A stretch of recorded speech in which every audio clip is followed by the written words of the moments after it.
Good morning and welcome to the Morning Brew where we start our day inspired. Please grab your coffee or your matcha or your protein shake, whatever is fueling your today. And I just want to say, I'm so glad that you're here sitting with me and learning and getting inspired by today's quote. And this quote has a little story. So I actually found this quote on a friend's Facebook banner, and this friend of mine has a business that is focused on supporting people 60 and older to become digitally savvy. What a fascinating thing. Anyway, she had this quote, and I came to find that it's from actually an author called Nervo, which is a Mexican poet. And it says, I hope I'm translating it correctly. It says the longest learning of life is learning how not to be young. Isn't that powerful?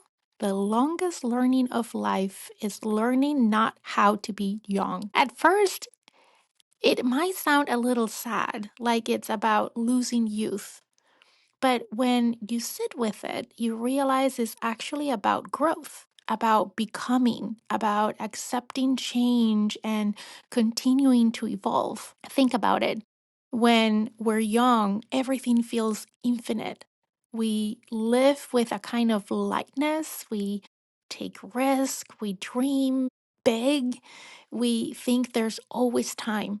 And then life happens careers, kids, responsibilities, bills, health changes, parent that are aging, our bodies changing.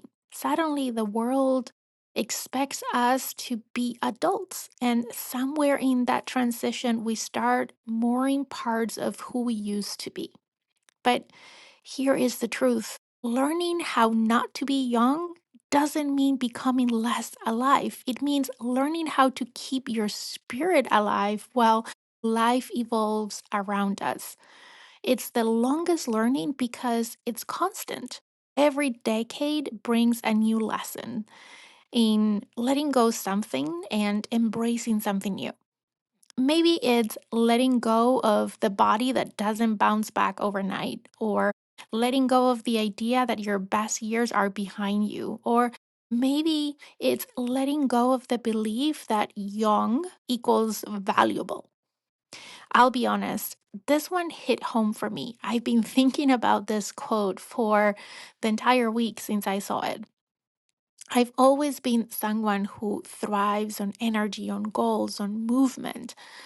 But in the last few years, or the last year or two, my body and my mind have shifted in ways that have surprised me. The routines that used to work stopped working. The energy dips were real.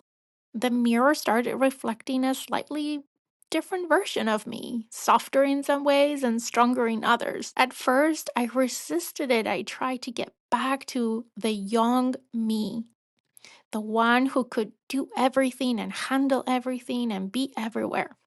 But slowly I realized that maybe I don't need to get her back. Maybe I just need to meet who I am now. Maybe because this version of me, or maybe of you too, carries wisdom and boundaries and patience and confidence that only came with time. She knows what matters. She's not chasing every shiny thing. She's focused on depth over speed. That's not losing youth in my mind. That's evolving your definition of youth. So, if learning not to be young is a lifelong lesson, how do we do it with grace instead of fear? Here are three reflections that I've been thinking about. The first one is we need to redefine youth as energy and not age. Youth isn't a number, it's a state of curiosity and movement and openness. You can be 40, 50, 75, and still be widely alive inside. Keep learning, keep exploring, keep saying, why not? I think that's what keeps our energy young. The second thought is we need to honor our seasons. Every stage of life has its own beauty, and you'll miss it if you're too busy trying to go back. What if instead of mourning the past, we fully embrace the now?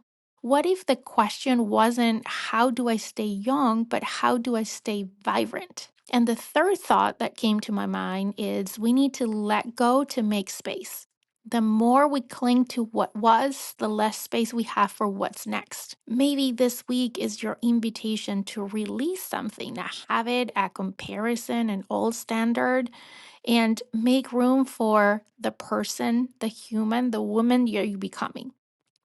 So here is your morning brew challenge for this week. I want to invite you to write down 3 things you've learned about yourself in the past, let's say 5 years. Then, next to each one, write, "This is how I've grown." This is how we practice the art of not being young, not by resisting time, but by honoring the growth that comes with it. As you sip on your coffee today, I want you to remember one thing. And I know I need to remind myself of that as well. And that is that aging isn't the opposite of youth, is the reward for living. Every shift, every season, every sign of aging in our bodies is proof that we're still learning, still becoming, and we're still alive. So cheers to that. To learning how not to be young and to doing it with joy, with curiosity, with gratitude. Until next time, take care of yourself, your body, your mind, your spirit. And I'll see you here next time for the next episode of The Morning Brew.